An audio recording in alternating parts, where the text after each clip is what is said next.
murder changes, the inner zeal is the same. This is why the killings seem random, unrelated. But the police can't see these connections. Except Officer Baxter. I can't say I trust him, but he's my only chance.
Even when he was right.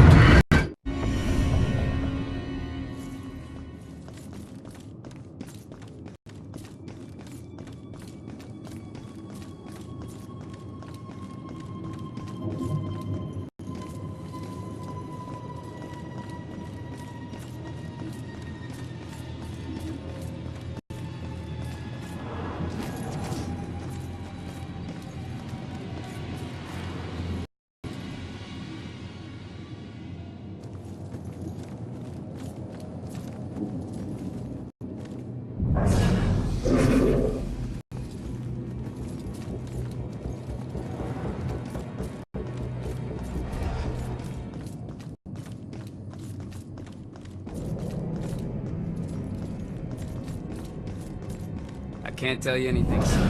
I'm not in homicide. Sleepy town like this, nothing to worry about. The cops? Glad I'm not in homicide. I've been on the force nearly 20 years, and I'm still alive. Shakes you up when it does happen to you. Maybe more. What does it do?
Isn't a spiderweb tattoo usually a sign of spent in prison? Why would this tattoo have two spiders in here? He got his own tattoo wrong. It's just a tattoo. That's all I know. Why is the old guy so harsh? Jeez. Those prisoners. We don't pay you to analyze tattoos. Yes, sir.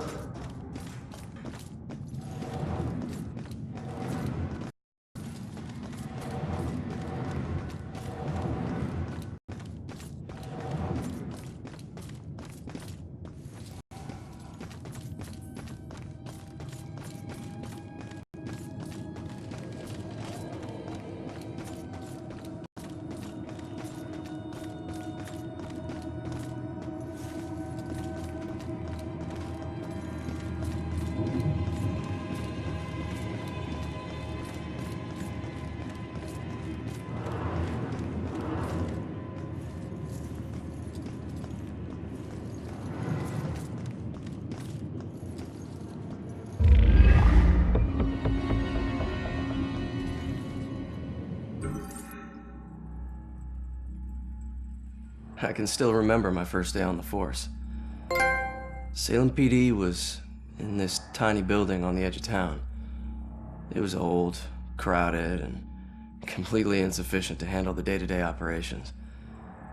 Protecting Salem was getting harder and harder. Finally, the city decided to convert the old armory into our new headquarters.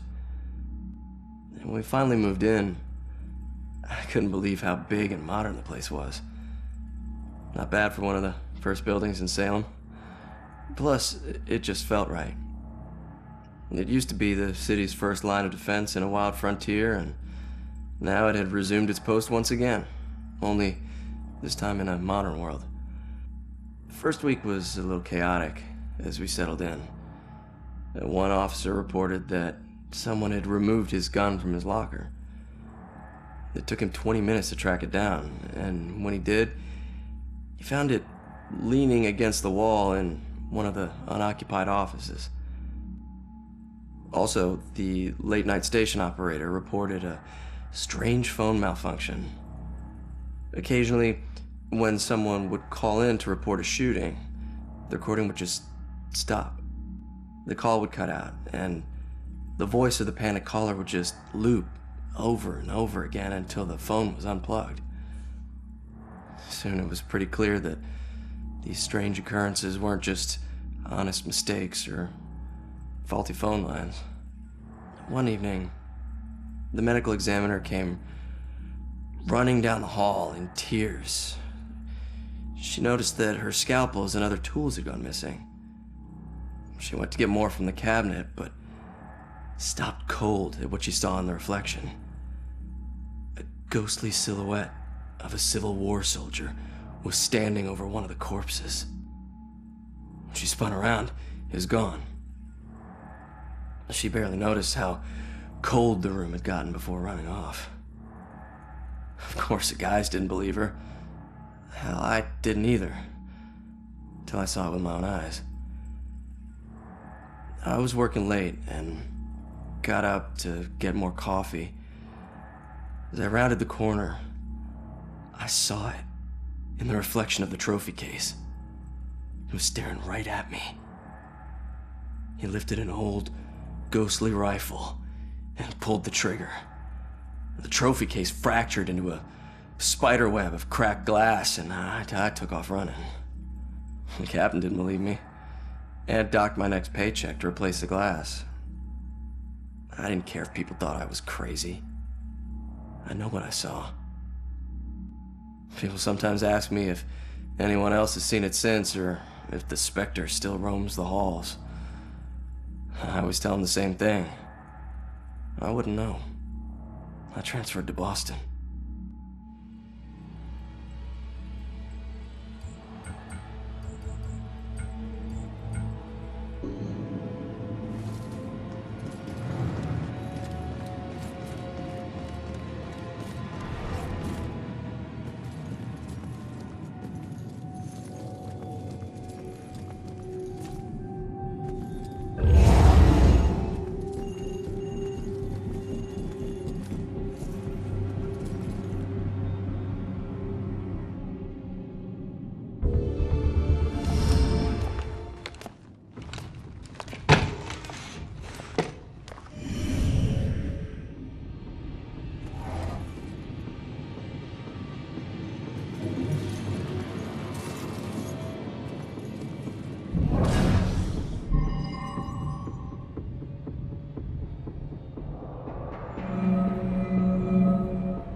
Gotta find that info about the missing tenants.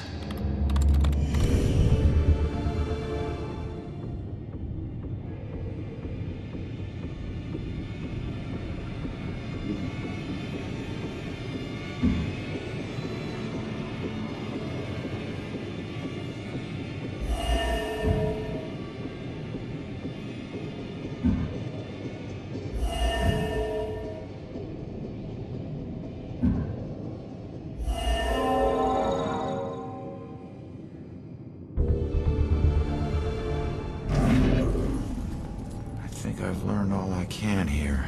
I better go find that witness.